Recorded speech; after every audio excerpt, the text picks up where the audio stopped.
ভারতের উচিত এই মুহূর্তে রংপুর ডিভিশনকে দখল করে ভারতের সঙ্গে জুড়ে নেওয়া। আর মনে রাখতে হবে, এই বিশাল রাম মূর্তি এবং সনাতন ধর্মীয় কমপ্লেক্সটি তৈরি হচ্ছে সেই রংপুর ডিভিশনে। মূর্তি কতটুকু হবে, কত ইঞ্চি হবে, সেটা ঠিক করবে দেশের হিন্দুরা। তোরা ঠিক করার কে? রাম মন্দির দেখা গেল কি দেখা গেল না? তোরা যদি রাম মন্দিরকে ভয় পাস, তোরা প্রয়োজনে পলাশ বাহিতে যাস না, তোরা প্রয়োজন বোধে গাইবান্ধা থেকে অন্য জেলায় চলে যা। রাম মন্দির প্রতিষ্ঠা হবে, এই বাংলাদেশের রাম মন্দির প্রতিষ্ঠা কেউ ঠেকাতে পারবে না। বাংলাদেশে এমন কোন শক্তি নাই যে রাম মন্দির প্রতিষ্ঠা ঠেকায়। আমরা বাংলাদেশে আরেকটি প্রদেশ করব শুধুমাত্র সনাতনীদের জন্য।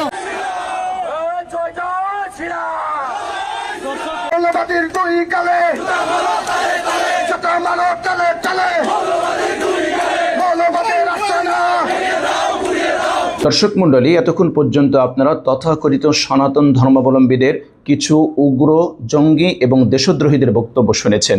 এই বক্তব্যগুলো শ্রবণ করে নিঃসন্দেহে আপনারা অনুধাবন করতে পেরেছেন যে আমাদের এই প্রিয় মাতৃভূমি, আমাদের প্রিয় বাংলাদেশ, আমাদের 56,000 বর্গমাইল এই দেশকে নিয়ে কি গভীর ষড়যন্ত্র চলছে, বিশেষ করে গাইবান্ধা এবং রংপুর নিয়ে কি গভীর চক্রান্ত শুরু হয়েছে। আপনার এই বক্তব্যগুলো শুনে আপনারা বুঝতে পেরেছেন। আজকে আমরা কয়েকটি কথা বলতে চাই। এক নম্বর, অনেক সময় দেখা যায় কিছু মুসলিম, কিছু ভাইয়েরা, কিছু দিনী ভাইয়েরা, তারা আবেগতাড়িত হয়ে, তারা শুধুমাত্র আবেগের বশবর্তী হয়ে হুটহাট কিছু করে ফেলেন। আমি তাদের কাছে বিশেষভাবে অনুরোধ করব, এই উগ্রপন্থী, সন্ত্রাসী এবং দেশদ্রোহীদের বক্তব্য শুনে আপনারা হুটহাট কোনো কিছু করে ফেলবেন না। কেননা তারা চাচ্ছে যে তারা এই ধরনের উগ্র, এই ধরনের জঙ্গি, এই ধরনের সন্ত্রাসী, দেশদ্রোহী এই বক্তব্যের মাধ্যমে মুসলমানরা তাদেরকে কিছু বলুক, তাদের উপর আক্রমণ করুক। তারা এটা চাচ্ছে। খবরদার, আমরা যেন কেউ তাদের পাতা ফাঁদে আমরা পা না দেই।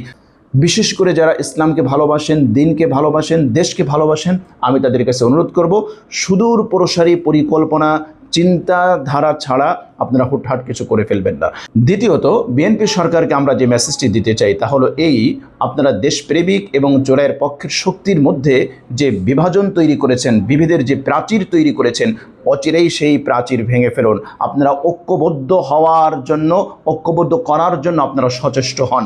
যদি দেশপ্রেমিক এবং জোড়ায়ের পক্ষের শক্তিকে ঐক্যবদ্ধ করতে না পারেন, তাহলে আমরা দেখতে পাচ্ছি পূর্ব দিগন্তে কালো মেঘ জমেছে। আমরা কালবৈশাখী ঝড়ের পূর্বাভাস পাচ্ছি। এমন ঝড় আসবে, আপনারা তছনছ হয়ে যাবেন। আপনারা এটাকে মোকাবেলা করতে পারবেন না। সুতরাং আপনারা গণভোট এবং জুলাই সনদের যে প্রত্যাশা, জনগণ যে ম্যান্ডেট দিয়েছে, অচিরেই সেগুলো বাস্তবায়ন করে আপনারা দেশপ্রেমিক জুলাই শক্তিকে আপনারা ঐক্যবদ্ধ করুন। তা না হলে কিন্তু এর খেসারত, এর মাসুল দেশ ও জাতির প্রত্যেকটি নাগরিককে এটা দিতে হবে। আপনারা দেশের ভিতরে কিভাবে ঐক্য তৈরি করা যায়, আপনারা সেই পদক্ষেপ গ্রহণ করুন। ইসলামী ব্যাংক, আদ্দিন হসপিটাল সহ আরও যত জায়গায় আপনারা হাত দিয়েছেন, অচিরেই আপনারা এগুলো বন্ধ করে দেশের প্রত্যেকটি জনগণ, প্রত্যেকটি দেশপ্রেমিক জনগণকে আপনারা ঐক্যবদ্ধ করুন। আপনারা দুর্নীতি, চাঁদাবাজ এগুলো বন্ধ করার জন্য আপনারা জিরো টলারেন্স ঘোষণা করুন। আপনারা সন্ত্রাস দমন করার জন্য, আইন শৃঙ্খলার উন্নতির জন্য আপনাদের কাছে জনগণের প্রত্যাশা আরও বেশি, সেগুলো আপনারা অচিরেই আপনারা পদক্ষেপ গ্রহণ করবেন। পাশাপাশি সনাতন ধর্মাবলম্বীদের ব্যানারে যেই অপশক্তির মাথা চাড়া দিয়ে উঠছে, এগুলো শক্ত হাতে এবং সুদূর প্রসারী পরিকল্পনা নিয়ে আপনারা এগুলোকে দমন করুন। তা না হলে যদি এই বীজ একবার অঙ্কুরিত হয়ে যায়, শিকড় যদি জমিনের গহীনে যদি প্রথিত হয়ে যায়, তাহলে কিন্তু এই শিকড় আপনারা উপড়াতে পারবেন না। জামাত ইসলামকে আমরা বলবো যে আপনারা কুসুম কুসুম বিরোধী দল হয়ে কোনো লাভ নেই। গণতান্ত্রিক সরকারের ব্যবস্থায় যদি বিরোধী দল শক্ত ভূমিকা পালন করতে না পারে, ব্যর্থ হয়, তাহলে সরকার ফ্যাসিস্ট হয়, যার এক্সাম্পল আমরা অতীতে দেখেছি। সুতরাং আপনারা মজবুত, শক্তিশালী বিরোধী দলের ভূমিকায় অবতীর্ণ হবেন, এটা জনগণের প্রত্যাশা। আপনারা সরকারি দলকে চাপে রাখবেন, আপনারা সরকারি দলের যৌক্তিক সমালোচনা করে তাদেরকে সঠিক পথে পরিচালিত হতে আপনারা বাধ্য করবেন, এটা জনগণের প্রত্যাশা। আপনারা দাবি করেন যে আপনারা ইসলামী দল, সুতরাং ইসলামের উপর যখন আঘাত আসে তখন আপনাদের পক্ষ থেকে আরও শক্ত ভূমিকা পালন করতে হবে, আরও শক্ত ভূমিকা আপনারা পালন করবেন, এটা জনগণের প্রত্যাশা। সর্বশেষ, বাংলাদেশের ইসলামী সব দলগুলোর প্রতি আমাদের উদাত্ত আহ্বান থাকবে, আপনারা নিজেদের মধ্যে ভেদাভেদ ভুলে গিয়ে আপনারা ঐক্যের সুদৃঢ় প্রাচীর আপনারা তৈরি করুন।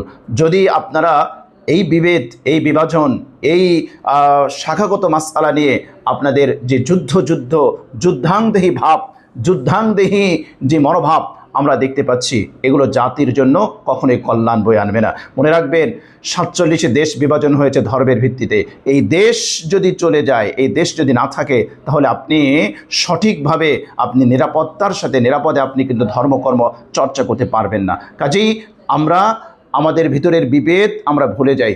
যদি বহির্শত্রের আগ্রাসন হয়, যদি কোনো আগ্রাসী শক্তি, কোনো সাম্রাজ্যবাদী শক্তি, কোনো হিন্দুত্ববাদী আগ্রাসনের শিকার যদি হয়, যদি রংপুর গাইবান্ধা বিচ্ছিন্ন হয়ে যায়, দেশে যদি কোনো সামরিক পরাশক্তির যদি কোনো আগ্রাসন চলে, তখন কিন্তু কেউ দেখবে না কে অমুক দল করে, কে অমুক দল করে, কে অমুক মাযহাব ফলো করে, কে অমুক করে, এটা কিন্তু দেখবে না। তারা কিন্তু খুঁজে খুঁজে বের করবে কে মুসলিম। সুতরাং আমাদের উদাত্ত আহ্বান থাকবে, আপনারা ইসলামী যত দল বাংলাদেশে আছেন, আপনারা শীষে ঢালা প্রাচীরের মতো এই সকল বিষয়ে আপনারা ঐক্যবদ্ধ হবেন। আমরা দেখতে পাচ্ছি যে আগ্রাসন ধেয়ে আসছে, এর ব্যাপারে মোকাবেলা করার জন্য শক্ত বা সুদূর প্রসারী কোনো পরিকল্পনা বা ওরকম কোনো পদক্ষেপ আমরা দেখতে পাচ্ছি না। এর জন্য আমরা শঙ্কিত।